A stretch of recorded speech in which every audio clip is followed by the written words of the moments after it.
Welcome back once again friend हमारे इस प्यारे से प्लेटफॉर्म पे जिसका नाम है त्रिशांत एकेडमी। और दोस्तों, on behalf of Rohini institute मैं आपका मिश्रा सर लेके आया हूँ आपके लिए अगेन टॉप 25 वादे के अनुसार पार्ट नंबर 5। जी हाँ, आईटीआई इलेक्ट्रीशियन का सेमेस्टर फर्स्ट का टॉप 25 क्वेश्चंस की जो सीरीज चल रही है उसका ये पार्ट नंबर 5 है। और ये प्योरली आपके लिए इम्पॉर्टेंट है और बहुत महत्वपूर्ण है अगर आप इसको स्टार्टिंग से एंड तक देखेंगे। तो चलो बिना देरी के जितने भी न्यू व्यूवर्स हैं प्लीज़ सबसे पहले आप सब्सक्रिप्शन बटन को प्रेस कीजिए और नोटिफिकेशन बेल को भी प्रेस कीजिए ताकि आपको हर रोज़ अपडेटेड वीडियोस की नोटिफिकेशन सबसे पहले मिले। तो चलिए दोस्तों स्टार्ट करते हैं। आपका जो फर्स्ट क्वेश्चन है, क्वेश्चन ये है कि while comparing the magnetic and the electric circuit the flux of the magnetic circuit is compared with which parameter of the electric circuit. अगर आप मैग्नेटिक और इलेक्ट्रिक सर्किट को दोनों को कंपेयर करते हो तो जो फ्लक्स है मैग्नेटिक सर्किट का इज कंपेयर्ड विथ कौन से पैरामीटर इलेक्ट्रिकल सर्किट होता है कंपेयर करते हैं। तो आपका option number B that is a current. Current is a best option and correct option, right. चलिए दोस्तों आगे मूव कर। क्वेश्चन नंबर 2 हमारा है the material for commutator brush is generally made. जो कॉम्यूटेटर होता है आपको डायग्राम के थ्रू भी दिख रहा होगा, तो उसका जो ब्रश होता है वो किस मटेरियल का बना होता है। क्या वो माइका का होता है, क्या वो कॉपर का होता है, क्या वो कास्ट आयरन है, या वो कार्बन है। तो दोस्तों इस चारों ऑप्शन में से आपको ये तो पता होगा कि कॉम्यूटेटर में एक्चुअली ज़्यादातर पोर्शन किसका होता है, कार्बन का होता है। तो आपका जो ब्रशेज हैं वो भी कार्बन के ही बने होते हैं। तो option number D is the correct answer. Now question number 3, the Fahrenheit core has less eddy current loss than the iron core because आपको ये पता होना चाहिए कि जो फेरनाइट कोर है उसका जो ईडी करंट लॉस होता है वो बहुत कम होता है अगर हम आयरन कोर की बात करें। तो ये होता तो है, लेकिन क्या रीज़न है? क्या ferrite has a high resistance, या फेरनाइट आर मैग्नेटिक, या फेरनाइट हैव लो परमेबिलिटी, या फेरनाइट हैव हाई हिस्ट्रेसिस? तो दोस्तों इसका ऑप्शन नंबर फर्स्ट है, it has a high resistance, right. चलिए मूव ऑन करते हैं नेक्स्ट क्वेश्चन की तरफ। दोस्तों अपना नेक्स्ट क्वेश्चन है laminated core in electrical machine are use to reduce. Question को ध्यान समझिए। जो लैमिनेटेड कोर होता है ना इलेक्ट्रिकल मशीन्स में, वो किस लिए यूज हम मतलब यूज टू रिड्यूस, क्या रिड्यूस करने के लिए हम उसको यूज करते हैं? क्या हम कॉपर लॉस के लिए यूज कर रहे हैं उसको रिड्यूस करने के लिए? क्या हम ईडी करंट लॉस को रिड्यूस करने के लिए लैमिनेटेड कोर यूज कर रहे हैं? क्या हम हिस्ट्रेसिस लॉस के लिए यूज कर रहे हैं, या इन तीनों के लिए? दोस्तों आपका बेस्ट एंड करेक्ट ऑप्शन होगा ईडी करंट लॉस को रिड्यूस करने के लिए हम लैमिनेटेड कोर को यूज करते हैं, राइट। चलिए move on to the next question. दोस्तों नेक्स्ट क्वेश्चन आपका है the direction of rotation of a DC series motor can be change by. मतलब जो डीसी सीरीज मोटर है ना उसका रोटेशन की डायरेक्शन को चेंज करना हो तो वो कैसे चेंज कर सकते हैं? क्या हम इंटरचेंजिंग सप्लाई टर्मिनल के थ्रू करते हैं चेंज, या हम इंटरचेंजिंग फील्ड टर्मिनल के थ्रू करते हैं? क्या हम दोनों में से कुछ भी कर सकते हैं, या दोनों में से कुछ नहीं करते हैं? दोस्तों बेस्ट एंड करेक्ट ऑप्शन है आपका इंटरचेंजिंग फील्ड टर्मिनल। जी हाँ, फील्ड टर्मिनल की वजह से करते हैं। नाउ नेक्स्ट क्वेश्चन है आपका if DC motor is use to be selected for conveyor. जी हाँ, कन्वेयर के लिए अगर हम उसको सेलेक्ट करते हैं डीसी मोटर को तो विच रोटर कुड बी प्रेफर्ड? कौन सा रोटर यूज होगा? क्या वो सीरीज मोटर होगा, क्या वो शंट मोटर होगा, क्या वो डिफरेंशियली कंपाउंड मोटर होगा, क्या वो कॉमुलेटिव कंपाउंड मोटर होगा? तो दोस्तों इसका करेक्ट आंसर है सीरीज मोटर। जी हाँ, सीरीज मोटर ही यूज्ड होगा अगर हम उसको एक कन्वेयर की तरह यूज करते हैं डीसी सीरीज मोटर को, राइट। चलिए now moving to the next question, which DC motor will be preferred for machine tool? जी हाँ, मशीन टूल के लिए डीसी मोटर की कौन सी वैरायटी को हम प्रेफर्ड करते हैं? क्या वो सीरीज मोटर होगी, शंट मोटर होगी, कॉमुलेटिव कंपाउंड मोटर होगी, या डिफरेंशियल कंपाउंड मोटर होगी?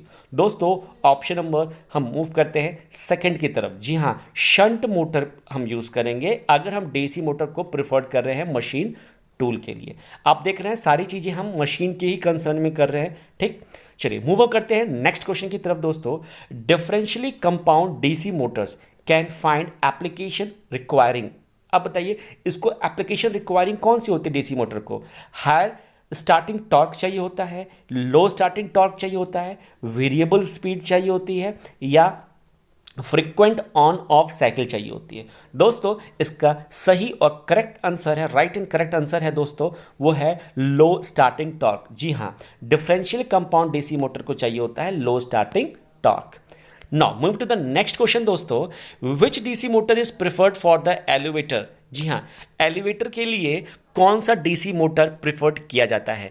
क्या वो शंट मोटर होता है, क्या वो सीरीज मोटर होता है, क्या वो डिफरेंशियली कंपाउंड मोटर होता है, क्या वो कम्युलेटिव कंपाउंड मोटर होता है?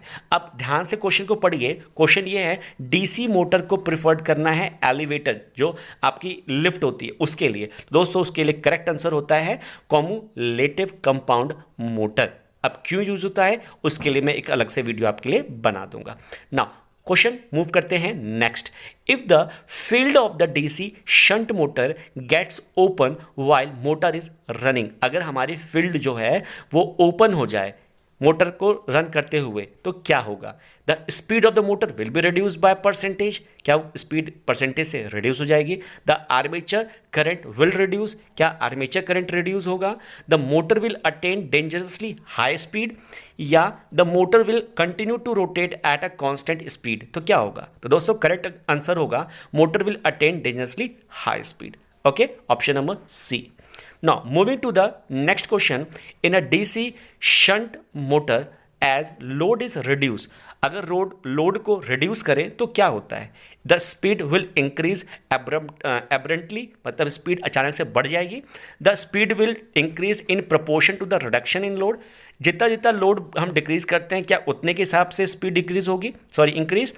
या speed will remain almost constant, क्या कांस्टेंट ही रहेगी, या स्पीड विल रिड्यूस, या स्पीड रिड्यूस होगी? दोस्तों इसका करेक्ट आंसर होगा speed will remain almost constant, कोई फर्क नहीं पड़ेगा, राइट। चलिए नेक्स्ट क्वेश्चन आपका है, अ DC series motor is that which. अब डीसी सीरीज मोटर क्या है? क्या has its field winding consisting thick wire and less turn, क्या उसकी फील्डिंग वाइंडिंग में थिक वायर होता है और लेस टर्न होता है? हैज़ अ पुअर टॉर्क होता है? Can be started easily without load, या हैज़ ऑलमोस्ट कांस्टेंट स्पीड? तो दोस्तों आपका पहला और करेक्ट आंसर होगा दोस्तों कि field winding containing thick wire, right. चलिए मूव करते हैं नेक्स्ट क्वेश्चन पे। For starting a DC motor a starter is required, DC motor को स्टार्ट करने के लिए एक स्टार्टर की रिक्वायरमेंट होती है, क्यों? It limit the speed of motor, क्या वो लिमिट कर देता है इसीलिए? या वो it limit the starting current to be safe value, current के सेफ वैल्यू तक उसको लिमिट कर देता है? या इट स्टार्ट्स द मोटर, वो मोटर को स्टार्ट करता है? या इनमें से कुछ नहीं? तो दोस्तों the correct answer is that it limits the starting current to be safe value, वो स्टार्टिंग करंट की वैल्यू को सेफ रखता है, राइट। ये होता है question number 18। Now move to the question next, that is laminations of the core are generally made up by. अब जो लैमिनेशंस होते हैं कोर के वो किससे बने होते हैं? क्या वो कास्ट आयरन होता है, क्या वो कार्बन होता है, क्या वो सिलिकॉन होता है, क्या वो स्टेनलेस स्टील होता है? तो दोस्तों correct and the right answer is that silicon. अब आपको पता होना चाहिए कोर का जो लैमिनेशन है वो सिलिकॉन स्टील का बना होता है, राइट। याद रखिएगा ये बहुत इंपॉर्टेंट क्वेश्चन है और ट्रिकी क्वेश्चन है, राइट। चलिए मूव ऑन करते हैं नेक्स्ट क्वेश्चन की तरफ। दोस्तों नेक्स्ट क्वेश्चन है, in lap winding the number of parallel path are always. Lap winding जो होती है ना उसमें पैरेलल पाथ क्या होते हैं? Double the number of poles, या same the number of poles, या half the number of poles, या 2 होते हैं। तो लैप वाइंडिंग में आप याद रखिए कि जो नंबर ऑफ टर्निंग्स होंगे, मतलब जो भी आप वाइंडिंग कर रहे हैं नंबर ऑफ टर्न्स होंगे वो ऑलवेज भी सेम होते हैं जितने आपके नंबर ऑफ पोल्स होते हैं, राइट। तो पोल के बराबर ही उसका नंबर ऑफ टर्न्स होते हैं। ना क्वेश्चन नेक्स्ट आपका, the armature of the DC generator is, DC generator is laminated to, उसको लैमिनेट क्यों किया जाता है? To reduce the copper loss, copper loss कम हो इसीलिए, या to provide the strength DC generator को देने के लिए, या इंसुलेट द कोर, कोर को इंसुलेट करने के लिए, या reduce the eddy current loss, eddy current loss को रिड्यूस करने के लिए? दोस्तों the correct answer is that to reduce the eddy current loss. जी हाँ, the armature of a DC generator is laminated to reduce the eddy current loss, याद रखिएगा। Now moving to the next question. Question ये है, the resistance of the armature winding depends upon. जी हाँ, the resistance of the armature winding का है वो किस पे डिपेंड करता है? लेंथ ऑफ द कंडक्टर, या cross sectional area of the conductor, या नंबर ऑफ द कंडक्टर, या ऑल ऑफ दीज। तो ये भी दोस्तों ट्रिकी है। जो रेजिस्टेंस होता है ना आर्मेचर का, वो लेंथ पे भी होता है, वो क्रॉस सेक्शनल एरिया पे भी होता है, वो नंबर ऑफ कंडक्टर पे भी होता है, राइट। तो वो इन तीनों फैक्टर पे रेजिस्टेंस डिपेंड करता है, किसका? आर्मेचर वाइंडिंग का। नाउ क्वेश्चन नंबर नेक्स्ट हम मूव करते हैं। The field coil of a DC generator are usually made up of. जो फील्ड कॉइल होता है डीसी जनरेटर का, डीसी जनरेटर की बात कर रहे हैं, मोटर की बात नहीं कर रहे हैं, तो वो किसका बना होता है? क्या वो माइका का होता है? क्या वो कॉपर का होता है? क्या वो कास्ट आयरन का होता है? क्या वो कार्बन का होता है? तो ऑप्शन नंबर 2 की तरफ हम मूव करेंगे। फील्ड कॉइल जो होती है डीसी जनरेटर की, वो बनी होती है कॉपर की, ना ही वो कार्बन की, ना ही वो कास्ट आयरन की। तो कंफ्यूज मत होइएगा, ये एक अलग कॉन्सेप्ट है, ठीक है। तो वो किसकी बनी होती है? कॉपर की, राइट। चलिए दोस्तों, इसी के साथ हमें दीजिए इजाज़त। तो मेरे प्यारे dear students and friend, please like कीजिए और शेयर कीजिए प्यारा सा आपका वीडियो, ठीक है। और जितना हो सके इस चैनल को सब्सक्राइब कीजिए। चैनल का नाम और इसकी पहचान हर एक स्टूडेंट तक पहुंचनी चाहिए। मेरी आपसे तहे दिल से विनती है कि मैं आपके लिए ऐसे ही वीडियो लाता रहूँगा, और प्लीज़ मेरा ये काम करते रहिए कि आप इसको फैलाते रहिए, शेयर करते रहिए। तब तक के लिए take care and bye bye.